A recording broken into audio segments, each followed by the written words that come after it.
Hello everyone, welcome back to my YouTube channel. As you all know, this is Arpit Raj, and today I am here to present the next question of RQB, means Random Question Bank, which has been taken from the topic Inverse Trigonometric Functions of the paper Trigonometry.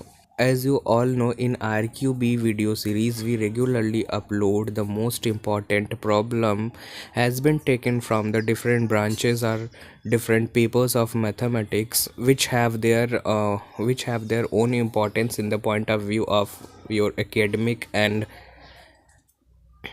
competitive exams. So let's start today's video. So this is our ninth RQB question.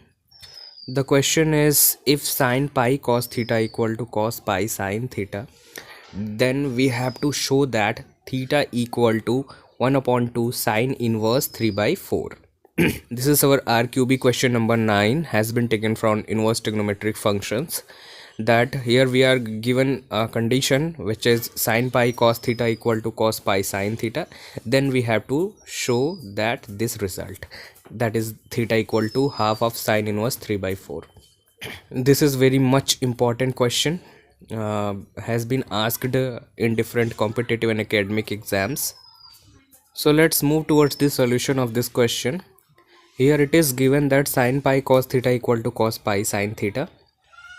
So we have written the given condition as it is in first line. Now this relation has implies that sine pi cos theta equal to sine pi by 2 plus sine theta. Actually what we have done in the second line is, here in the right hand side we have cos pi sine theta. So we have just converted the cosine into the sine by applying the familiar formula, which is sine 90 plus theta equal to cos theta. Why we have done this? Actually we have done this just because when we replace cos by sine, then we will see that we have sine and sine in both of the sides, and by doing this we can remove the sine operator from both of the sides, and by doing this we will have remain pi cos theta in left hand side will be equal to pi by 2 plus pi sine theta in right hand side. So as you can see from the third line that pi is common from the both of the sides, so we will take pi as common and from both of the sides and cancel it. So this will give us cos theta equal to half plus sine theta. Now we will carry this sine theta in left hand side, so this will give us cos theta minus sine theta will be equal to 1 by 2. Now what we have done is we have squared both of the sides and solved it. So when we have squared of both of the sides, this will give in left hand side cos square theta plus sine square theta minus 2 sine theta cos theta. If you are thinking that how can we write this, then you can see in left hand side we have cos theta minus sine theta whole square. You can assume it just like a formula of a minus b square. So as we all know, the formula of a minus b whole square is what? A square minus 2ab and plus b square.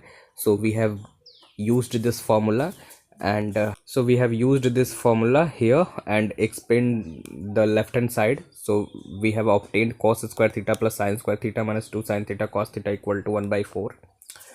And as we all know, the formula for cos square theta plus sine square theta is equal to 1. So we have write it equal to 1 in the next line. And we also know that 2 sine theta cos theta is equal to sine 2 theta. So we have write it here. So this implies, so the left hand side implies that 1 minus sine 2 theta, and here in the right hand side we have 1 by 4. So we have written 1 by 4 as it is. Now we will carry this one in RHS side. So this will give us minus sine 2 theta equal to 1 by 4 minus 1. After solving this right hand side, we will get minus 3 by 4. So in this way we will have minus sine 2 theta equal to minus 3 by 4, and this minus will cancel out to each other, and uh, this will implies that sine 2 theta equal to 3 by 4. Here we just want to find out the value of theta. So we will have to operate by sine inverse in both of the sides. So when we apply sine inverse in both of the sides, so this sine and this sine inverse operations will cancelled out to each other, and finally we will have 2 theta equal to sine inverse 3 by 4. Since we have 2 theta equal to sine inverse 3 by 4, so here from this expression we can find out the value of theta. So by dividing both sides by 2 we will get the value of theta. So finally we will have theta equal to 1 by 2 sine inverse 3 by 4. This is the required expression which we have to prove. So in this way we have completed our proof. This question was solved, prepared and edited by Arpit Raj. So that's all about my today's RQB question number 9. I hope all the concepts will be clear to all of you. If still you have any problem or doubt, you can feel free to ask me via the comment box. I will definitely try to solve all of your queries. So see you soon. Thank you very much for watching this video.